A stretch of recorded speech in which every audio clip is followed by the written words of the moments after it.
On fait 3 grands événements en l'année 2025. C'était un record. Ou peut-être l'artiste peut belé va salité. Nous avons rappelé peut-être Binon habité à cette époque-là, dans la classe Tondéni.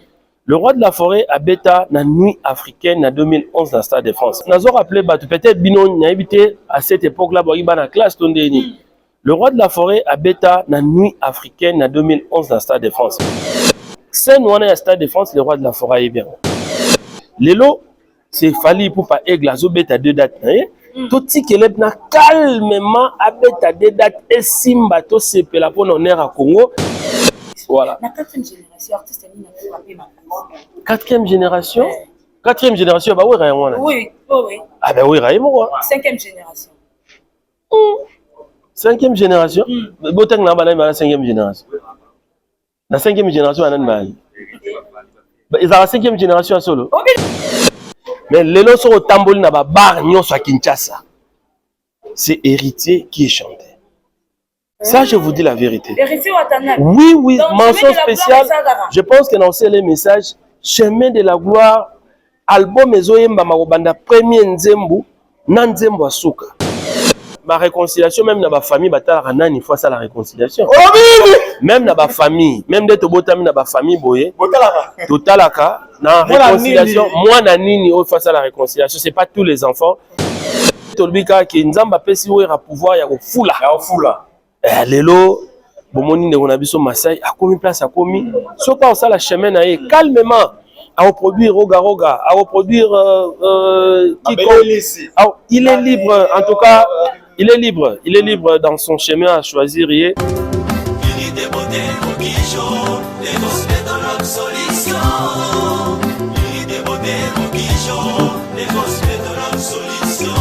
Gabi a fait ça exemple, moi on a Yambi et Gabriel. Alors bio comme qui référence. Sans complexe. Voilà. Ton a comme on a dit sobe. Oh comme qui ceux qui nous a finga mutumyo mateka ne longo kai sobe. C'est parce que comme qui critiquer. Oh sobe nenga zala ki longo nenga comme qui. Ton est ce que mon président l'a dit. Et il n'y a pas eu traitement et pas docteur. Nani oh docteur Mokijo wana kana. Oh bandi marate kotala ta rio nga mon rio ngai ya inga na ga evre ya docteur Mobi kotala ta ngai témoignage et bang c'est bon que mutu ko nga bolu ngé pese na yepena na ko témoigner.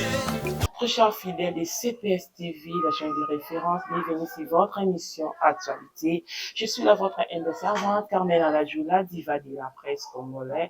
Juste pour nous regrouper, Sabino Bassamo comme tout comme d'hab, il y a pour la nouvelle information en temps réel. Nous, le temps là, sont regroupés, Sabino qui n'a manifestation mon corps, oui, les cas qui a Wenge Musica, maison mère, tout ce cas qui s'y maté, qui peut à CPS tout qui qu'on a pour nous juste une information, et par rapport d'actualité, les cas par rapport à la réconciliation, les autres salamé tout qui tient intérêt tout le monde va lobby qui il faut s'imbater et faut salamate. Le cas qui s'imate tout ya qui une équipe n'a pas pour nous poser des informations, pour nous couper ça nous juste des informations dans temps réel. Il y a moto za pour nous condamner vérité ba nini ezoli ka et ko kinendenge ni par rapport à réconciliation et ko simba o et ko simbate. Pour na bato ba chacho ko kala o ba bebisa ba posona bango o ba na ba prendre ya ba nduta ba vieux tout oh bah le qui bisika par-ci par-là bah autres solutions té docteur mon dit je vais là pour vous pour la reprise de solution na ba posona na ba problème besoin na ngo ya po non ce autres qui ça yo docteur mon dit je zawana boya kota docteur mon dit je vous la solution beaucoup zonga ndenge bozala ki beaucoup la bébé onduta au tampo nini au ba bouton docteur mon dit je zawana numéro les affichés contacter docteur mon dit bon solution pour na ba problème il y a pour na bino to kota te ba nini ezoleka par rapport ba Wenge Musica, bakokinde une réconciliation aux autres salama et kosimba eux kosimba te restez connectés branchés.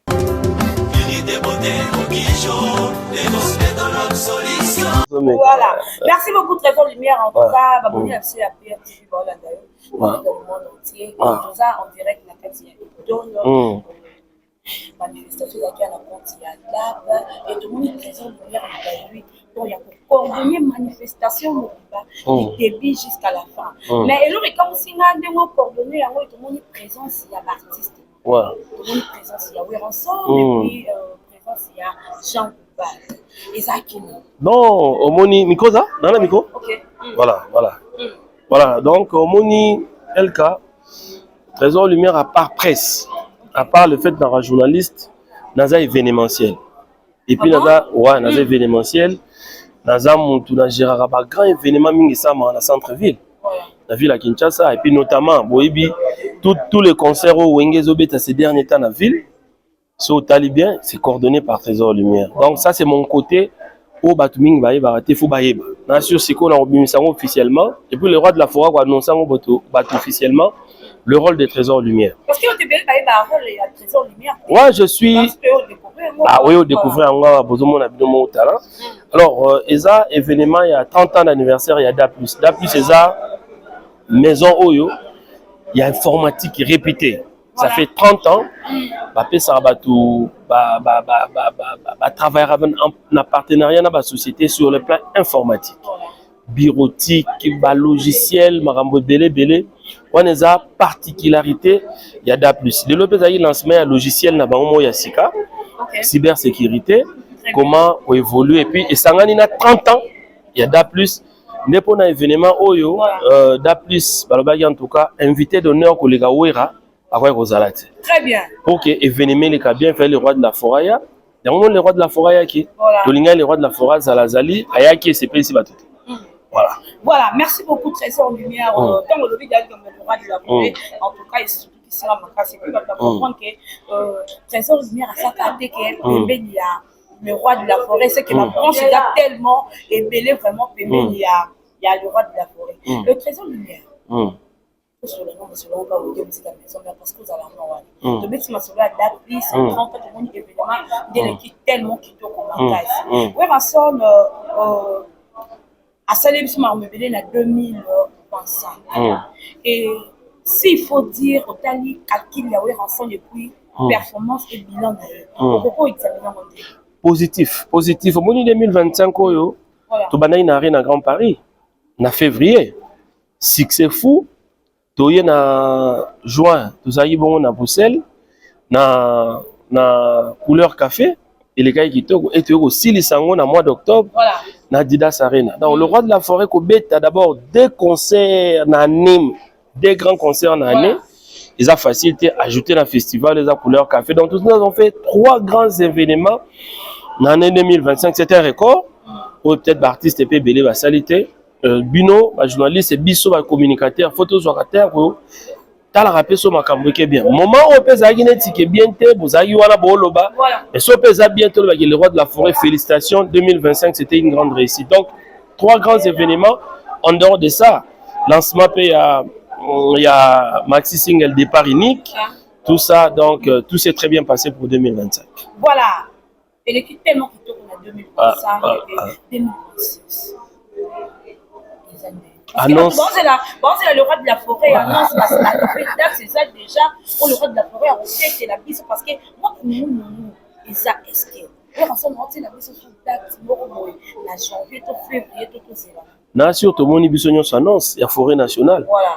Forêt Nationale. Ils ont confirmé. Ah ouais, Forêt Nationale, ils ont Saloyo, na Belgique, n'importe qui habite à terre. Ça, c'est vraiment pour le Belge. Donc, c'est une très grande salle, c'est une salle mythique. Je pense que la précision et la date, il y a le roi de la forêt à Sabino, mais ce qui est vrai, c'est que 2026, Soyo, Batouba s'est préparé, Forêt Nationale avec le roi de la forêt. Donc, ils ont un numéro, il y a Ming, il y a bien, ils apprennent le phénomène. Voilà. Le roi de la forêt n'a pas une grande salle. Ouais. À part Forêt Nationale. Non, ça veut dire que Netio, mais quand on analyse, poser question ou bien.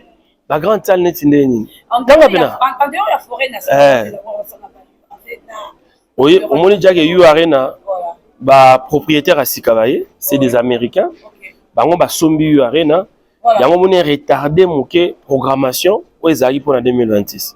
Donc eu Arena, Paris la Défense Arena, il y a des nouveaux propriétaires aujourd'hui qui sont des Américains. Bango ne ba sombi yango. Je pense que ça va s'installer. Pour parler Zali, bon, on a nos dates. Les rois de la forêt, voilà. Donc, ça va pas monter. Stade de France, peut baser là. Parce que il y a le roi de la forêt, c'est là. Oui, à son casquette. Nazo rappelé, peut-être Binon n'a évité à cette époque-là, il y a une classe.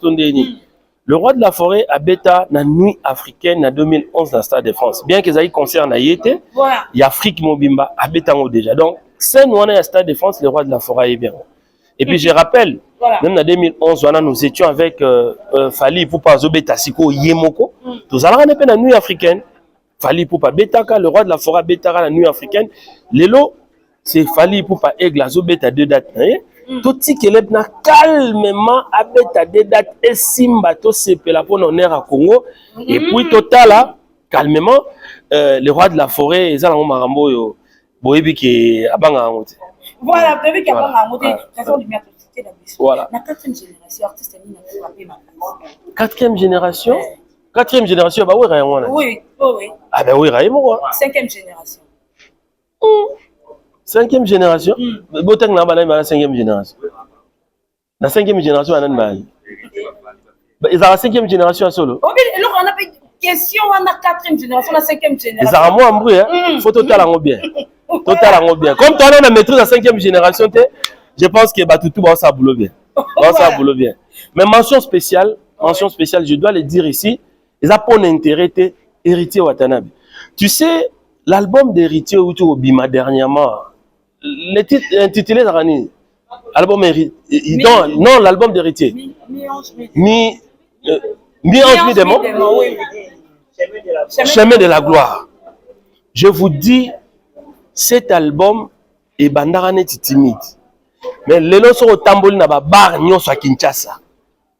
C'est héritier qui est chanté. Ça, je vous dis la vérité. Oui, oui, donc, mention spéciale. Je pense que dans ces messages, Chemin de la gloire, album Ezoyemba Marobanda, premier Nzembo, Nanzembo Asuka. Héritier en tout cas, félicitations à lui. Oui, ça marche bien. Et université avec les artistes et musiciens, il y a des albums à groupe. Monique est déjà fait maestro. À moi particularité à lancer un musicien. Donc ça marche bien. La ressortissant sur Wenge, Kitok. Merci beaucoup.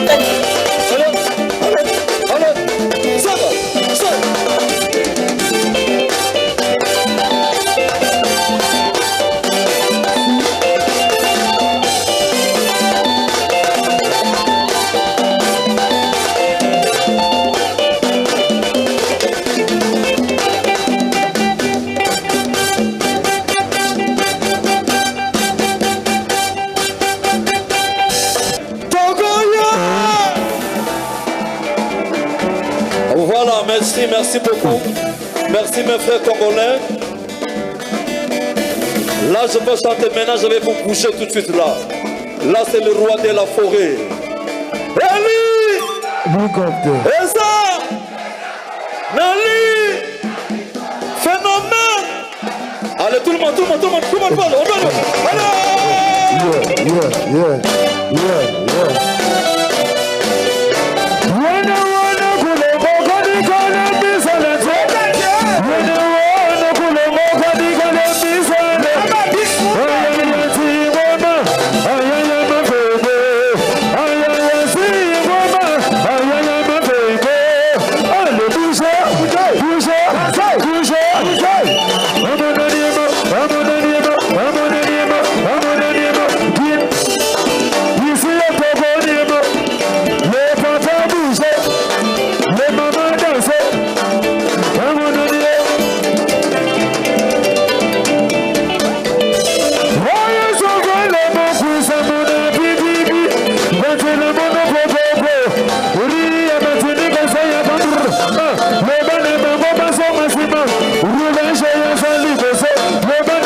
My friend.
On ne peut pas être contre une réconciliation.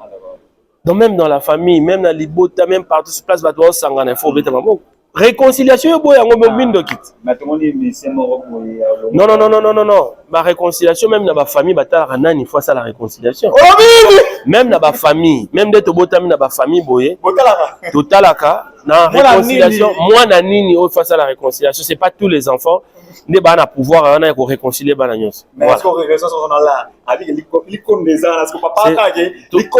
toute réconciliation, ils ont un bon côté. D'abord, réconciliation, c'est le mot moral.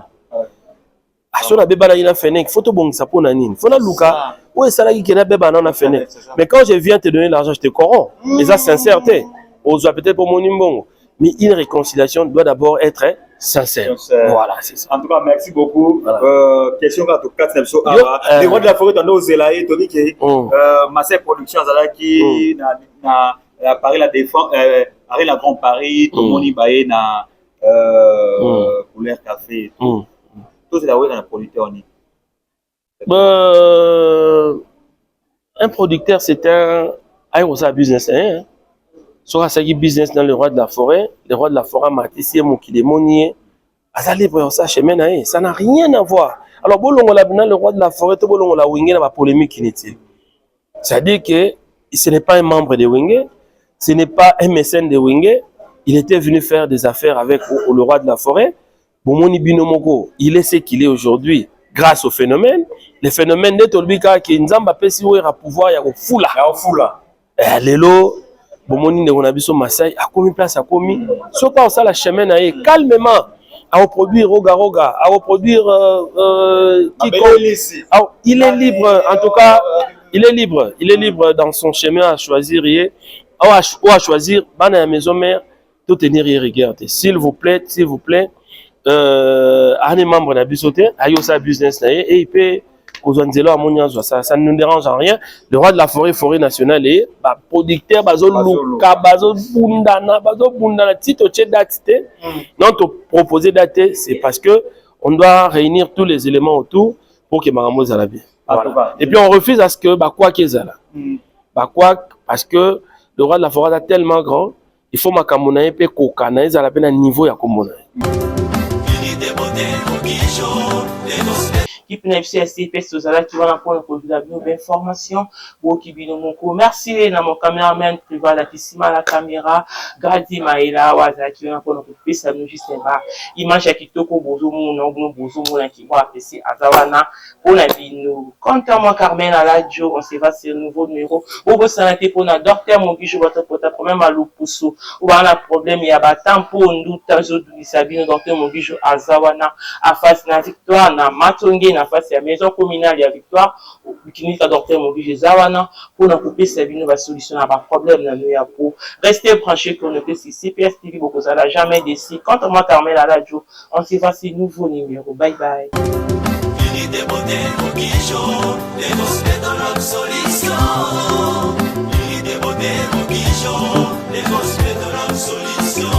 Gabi apesa exemple moko na yambi Gabriel alobi oyo komaki référence sans complexe voilà to na komona la die sobe o akomaki soki mutu azofinga mutu nyoma te ekine longoka esobe c'est parce que akomaki critiquer o esobe nenga zalaki longo nenge ekomaki to na yesu komona président l'a dit et je pas eu traitement et pas docteur nani o docteur Mokijo wana kanga bao bandimaka te kotala ta rire nga mo rire ngai na yenga na za evre ya docteur Mokijo kotala ta ngai témoignage elo ebangisa bino te ke motu lokwa nga boyo ngenge pese na ye pena na ye ko témoigner